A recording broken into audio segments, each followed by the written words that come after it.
beneran dapat kurang keras ya di sana. Oke.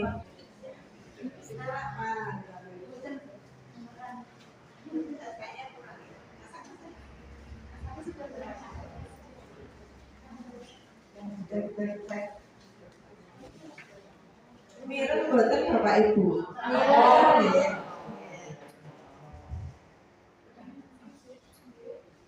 Oke, saya mulai deh. Assalamualaikum warahmatullahi wabarakatuh. Selamat pagi, salam sejahtera dan salam sehat untuk kita semua, ya. Sehingga Bapak Ibu, rasa kerja badane, alhamdulillah, ya. Saya tidak begini, ya. Alhamdulillahirobbilalamin. Puji syukur kehadirat Allah Subhanahu Wa Taala. Hari ini pepanti melek dalam rangka apa nih Ibu? Ruanis, Ruanis itu kegiatan dari BPJS Kesehatan.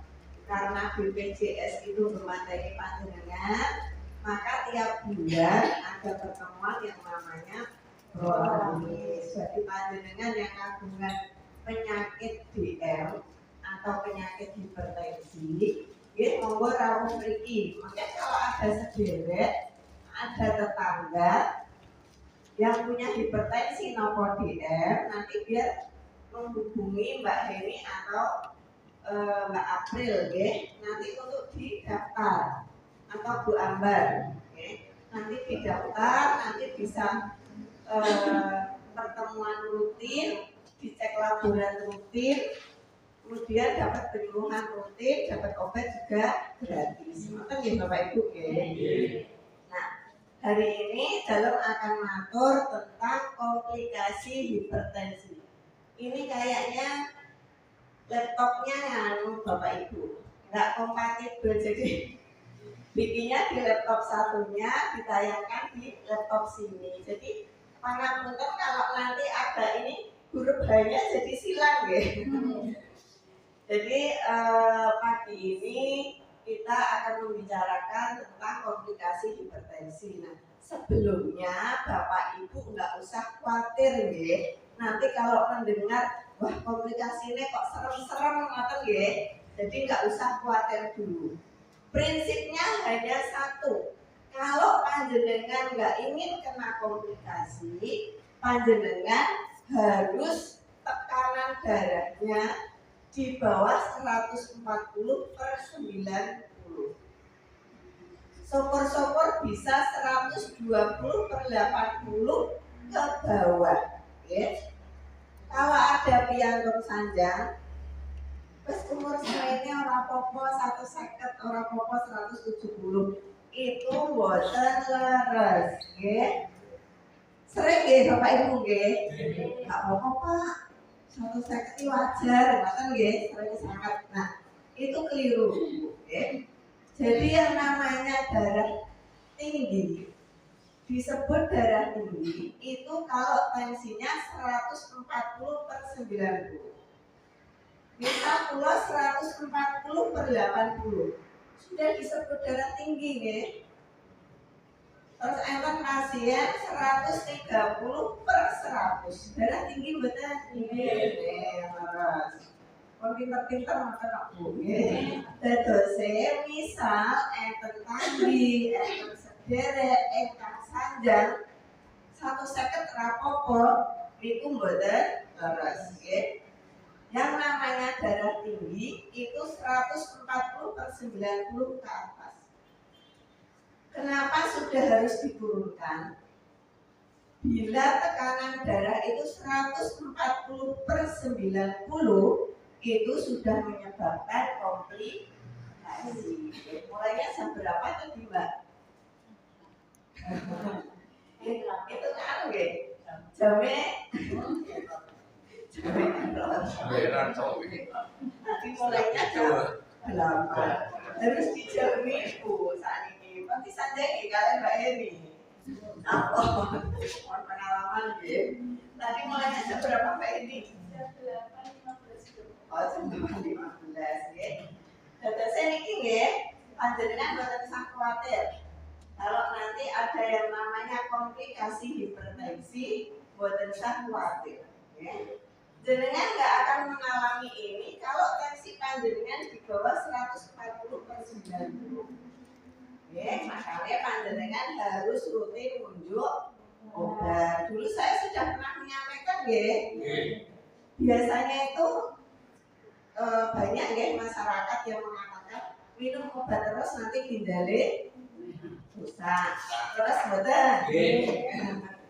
Ya, dadosnya kalau minum obat terus sepanjang obat itu bermanfaat untuk panjenengan, insya Allah mudorotnya itu lebih kecil. Jadi kebalik, kalau panjenengan sudah punya darah tinggi, sudah punya gula, tapi tidak minum obat, malah menjadi komplikasi, ginjalnya malah kena. Okay. Terusnya kalau ada piantong yang bilang nunjuk obat terus itu bikin ginjal rusak, itu salah. Okay. Tapi panjenengan kan ini Bapak Ibu tiap 6 bulan dicek rutin ya Mas ya. Dari Mas Adi sama Mbak siapa Pak? Mbak Daloh itu rutin untuk menilai fungsi ginjal panjenengan. Monggo Mak, aturan winara. Ngaten jadi nanti setiap 6 bulan sekali. Bulan apa Mbak Heni? Bulan sama kita. Panjenengan harus rawuh karena itu untuk menilai fungsi ginjal panjenengan. Kalau nanti fungsi ginjal panjenengan ada kelainan, nanti kami akan merujuk ke spesialis. Nanti kalau panjenengan sudah stabil, akan dikembalikan ke puskesmas lagi. Nyata nggih Bapak Ibu nggih. Rawuh mboten Dek iki pas dicek komplit itu. Oh lah, rencana-rencana dijak nggih. Iman-iman pun pikantuk gratis tapi panjenengan mboten rawuh kan iman-iman nggih. Itu salah satu cara untuk menilai fungsi ginjal kita.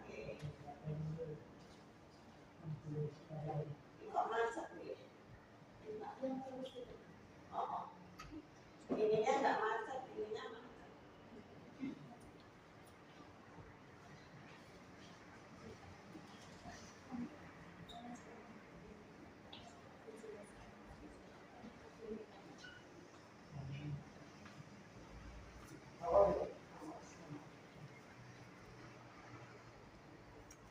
Ya pakai ini kan apa?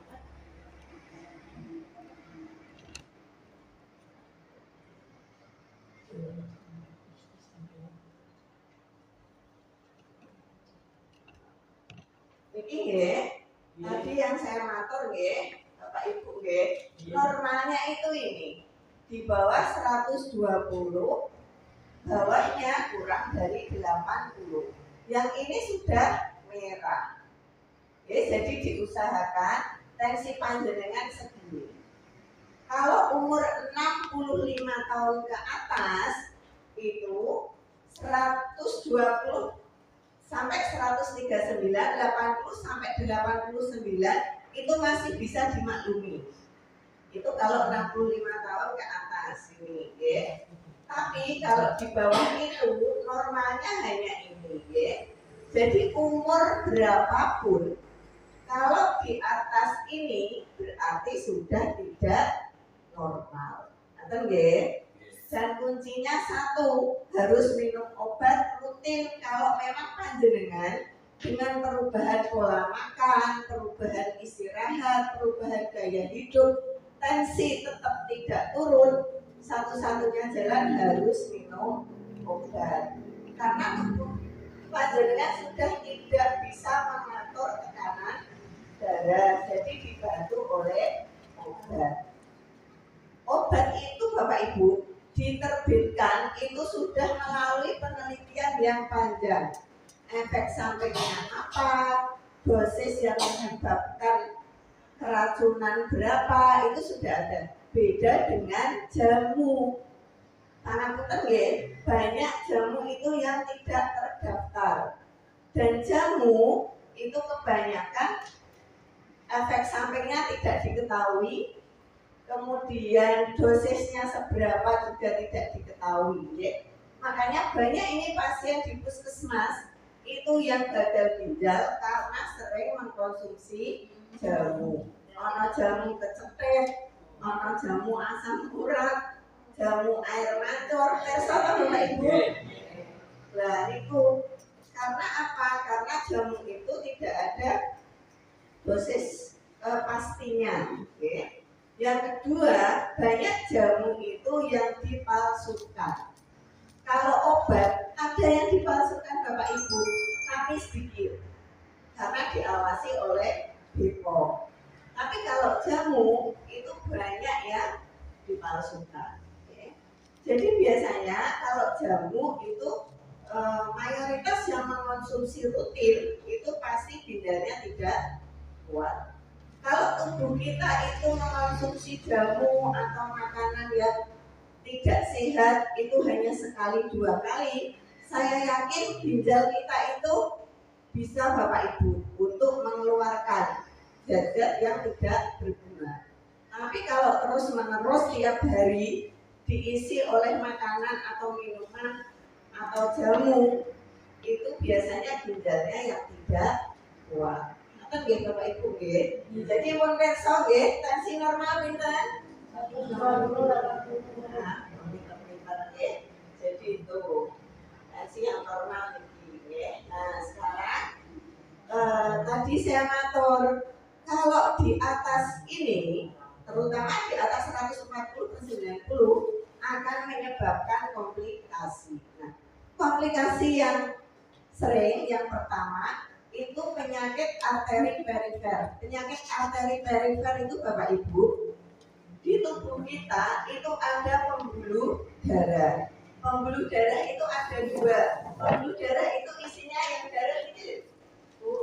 Nah, kalau yang hijau ini namanya vena. Yang arteri itu yang di dalamnya.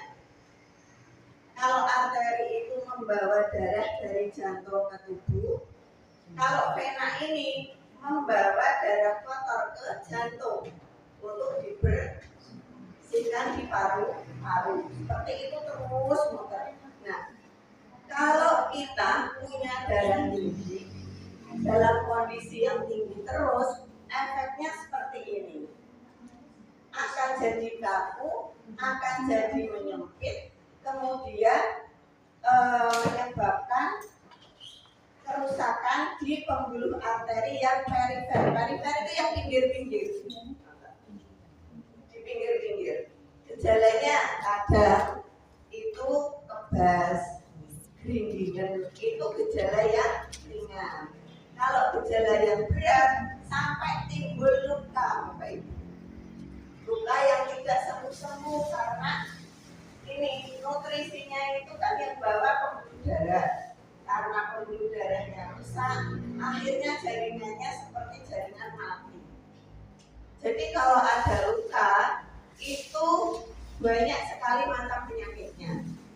Ada karena kulitnya yang bermasalah, ada karena gulanya yang bermasalah, ada juga karena pembuluh darahnya. Maka Bapak Ibu nggih.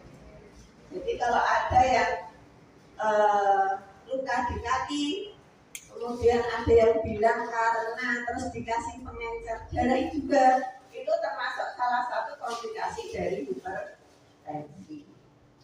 Nah, kemudian yang kedua itu kerusakan pada jantung. Nah, kerusakan pada jantung itu macam-macam Bapak Ibu. Nah, ini jantung nggih Bapak Ibu nggih.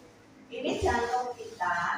Panjenengan bayangkan ini arteri atau pembuluh darah yang ada di jantung. Sangat kecil sekali.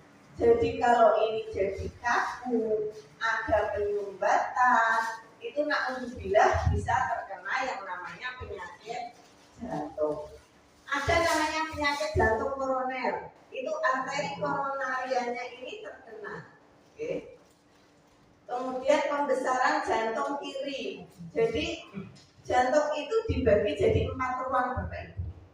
Nah biasanya kalau darah tingginya tidak terkontrol, yang bagian kiri jantung itu akan membesar. di ronsen itu kelihatan, ya.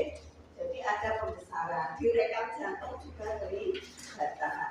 Kemudian juga menyebabkan gagal jantung. Kalau gagal jantung ini mulainya ini dulu, pembesaran jantung bagian kiri, akhirnya jadi gagal jantung. Kalau panjenengan sudah unjuk obat jantung, nggak usah khawatir, harus diunjuk terus. Malah alhamdulillah konengan bahwa panjenengan ada komplikasi di jantung. Nah, Bapak Ibu, jadi harus diminum rutin, tidak boleh telat. Karena fungsinya ini biar aliran darah ke jantung itu tetap berjalan. Kalau aliran darahnya ini terganggu, yaitu tadi menyebabkan macam-macam, tergantung di mana dia tersumbat. Monggo benar apa?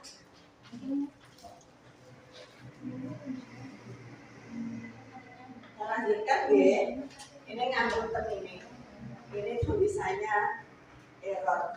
Jadi ini termasuk tadi ya, hipertensi dapat menyebabkan penyempitan pembuluh darah koroner jantung. Jadi kalau kita hipertensi Bapak Ibu, pembuluh darah kita itu jadi tegang, Kalau jadi tegang jadi kaku. Kalau kaku itu biasanya gampang menyempit. Apalagi kalau kolesterolnya tinggi, itu membuat plak-plak darah. Kayak pipa air itu lebih selang kadang kan di dalamnya kan ada kotoran itu. Nah itu kayak kolesterol yang membuat plak. Yang membahayakan itu kalau plaknya lepas, kemudian gumpeti pembuluh darah atau gumpeti selangnya. Nah itu membuat jadi serangan jantung. Nah ini tadi sudah saya bicarakan bahwa hipertensi menyebabkan tekanan yang lebih tinggi. Jadi ototnya itu jadi mompanya lebih keras karena pembuluh darahnya menyempit, Karena menyempit, dia mompanya lebih keras, otot-ototnya menebal, akhirnya lama-lama jantungnya membesar, fungsi pompanya menurun karena kesel mompot terus. Itu Nah, kalau ini penyakit jantung koroner tadi jadi jantungnya itu tidak mendapatkan oksigen yang cukup. Oksigen itu dibawa oleh pembuluh darah tadi, Bu. Jadi kalau pembuluh darahnya menyempit, kaku, akhirnya jantungnya juga oksigennya tidak tercukupi. Nah, alhamdulillah bisa sampai serangan jantung atau henti jantung. Itu tentang jantung. Nah, selanjutnya kalau yang kaku atau yang pecah itu di pembuluh darah otak bisa menyebabkan yang namanya stroke. Nah, stroke itu ada dua nih, Satu itu karena penyumbatan, yang satu karena pembuluh darahnya itu pecah. Nah, hipertensi ini seringnya membuat pembuluh darah pecah. Stroke itu intinya gini, Bu, otak tidak dapat oksigen yang cukup. Kenapa nggak dapat oksigen yang cukup? Karena pembuluh darahnya kaku dan menyempit akibat darah tinggi. Nah itu yang menyebabkan stroke. Tensi 150 tetap bisa menyebabkan stroke. Tensi 145 tetap bisa menyebabkan stroke. Makanya itu perhimpunan hipertensi itu membuat aturan harus berapa tadi, Bu? Normalnya 120/80 ke bawah. Karena didapatkan pasien tensinya 140 itu tetap bisa stroke, Tidak harus tensinya 200.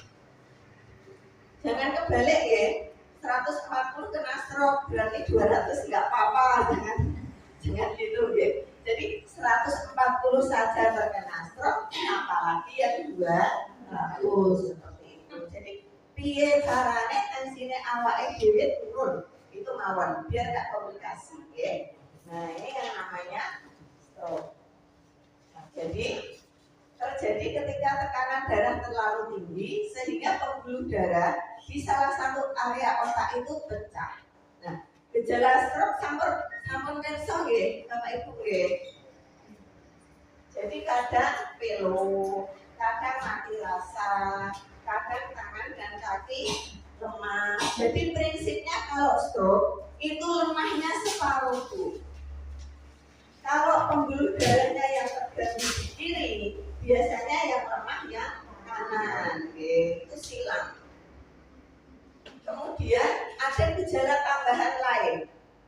Saya punya pasien stroke itu ketawa terus, Bu, karena dia terkenanya di area tertawa. Jadi ketemu jenengan semua itu tertawa terus, itu ada. Kan mayoritas itu kan pelo, lemah separuh, gitu.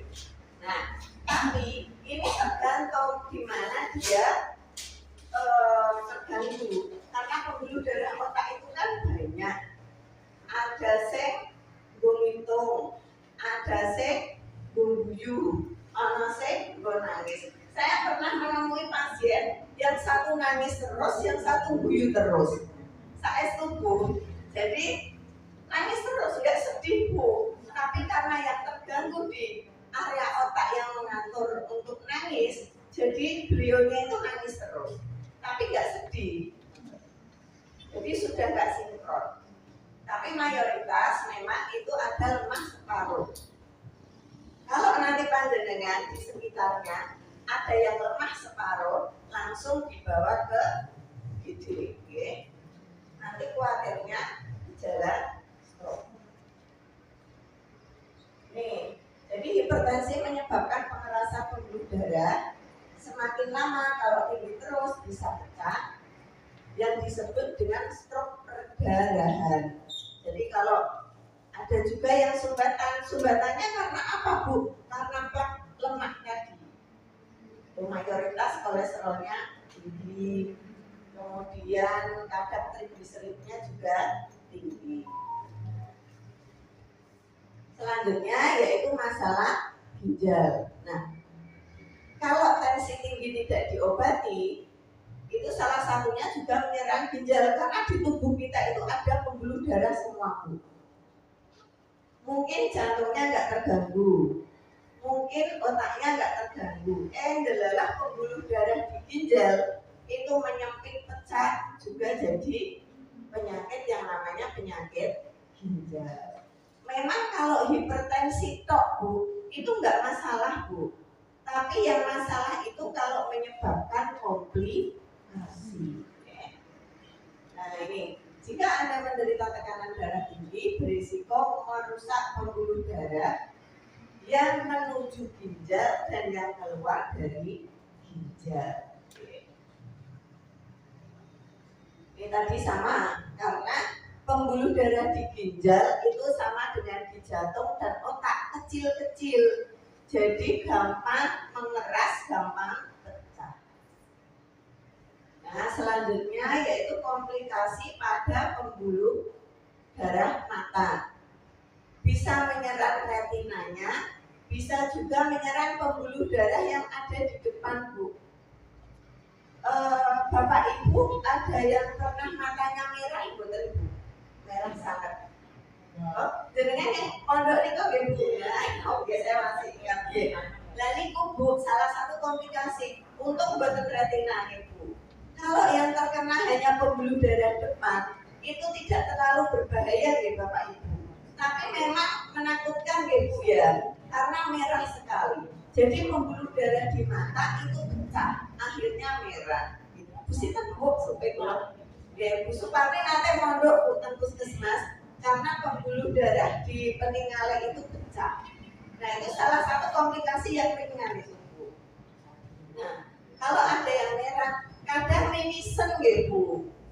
Pembuluh darah di hidung pecah bisa membuat mimisen. Boten sakit langsung ke puskesmas mawon, nggih. Nah, ini salah satunya, nggih. Jadi komplikasi pada mata. Nah, yang agak repot itu kalau yang terganggu itu retinanya, Bu. Retina itu ini, ya, tempat di mana mata mendapatkan gambar visual. Jadi nanti ada gangguan kelihatan. Kalau yang perdarahan hanya di depan itu kan nggak cepat sembuhnya biasanya. Nah ini penyempitan atau penyumbatan pembuluh darah pada penderita hipertensi dapat menyebabkan komplikasi. Nah bermasalahnya suplai darah. Jadi maaf balik ini kayaknya.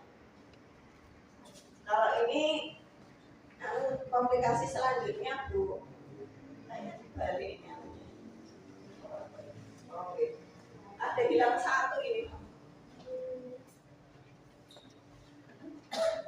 Nah, ini guys, jadi komplikasi pada mata itu bisa komplikasi di depan yang kelihatan merah atau komplikasi pada retinanya. Kemudian yang terakhir ini adalah kesulitan dalam mengingat. Tapi ini juga bisa rancu juga dengan usia Ibu. Karena semakin bertambahnya usia, kemampuan mengingat itu semakin berkurang. Nah, kalau punya hipertensi itu jadi tambahan. Karena apa? Karena yaitu tadi pembuluh darah yang di otak itu terganggu. Jadi sekali lagi itu komplikasi-komplikasi yang kami sampaikan. Kami harap Bapak Ibu tidak usah khawatir atau takut.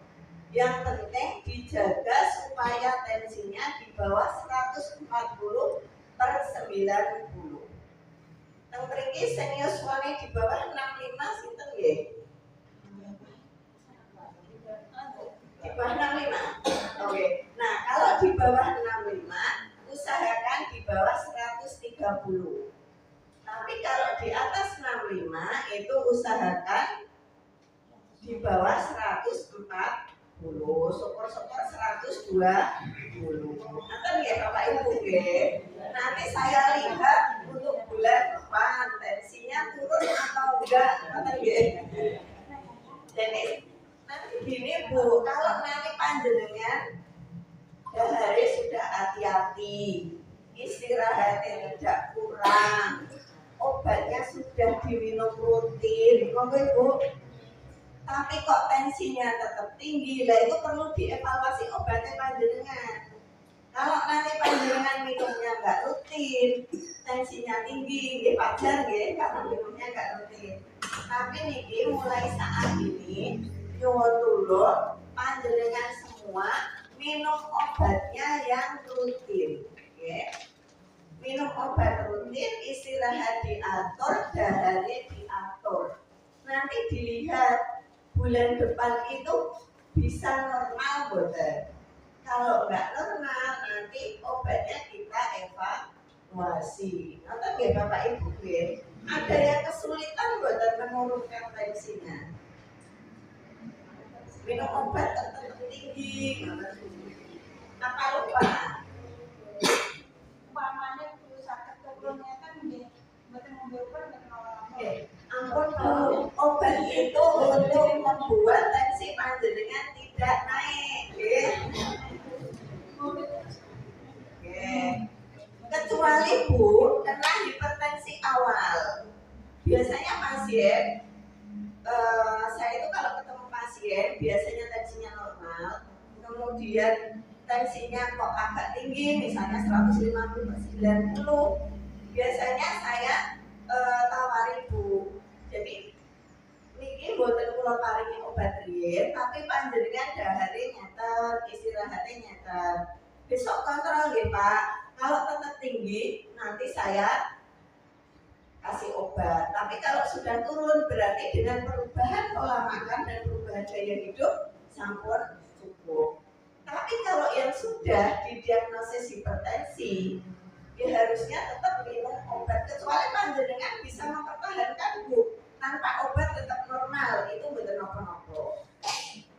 Tapi jangan dulu kalau panjenengan baru turun terus nggak minum. Kalau ada yang ngendikan nanti tambah turun boten Bu, itu tidak hanya menurunkan tapi menjaga tensi supaya normal. Ada yang minum simvastatin boten dari spesialis penyakit jantung. Wonten nggih, ngertos simvastatin. Simvastatin itu untuk menurunkan kolesterol. Tapi simvastatin itu tidak hanya untuk menurunkan kolesterol, Bu. Untuk menjaga biar kalau ada plak di pembuluh darah tidak lepas. Makanya pasien yang punya penyakit jantung itu pasti tiap malam diminta minum simvastatin. Itu bukan hanya untuk menurunkan kolesterol. Sama, obat darah tinggi juga seperti itu. Tidak hanya untuk menurunkan darah tinggi, tapi untuk menjaga darah tinggi itu tetap normal. Nanti nggih Bapak Ibu nggih. Jadi tetap diunjuk. Bosen nggih Bapak Ibu coba.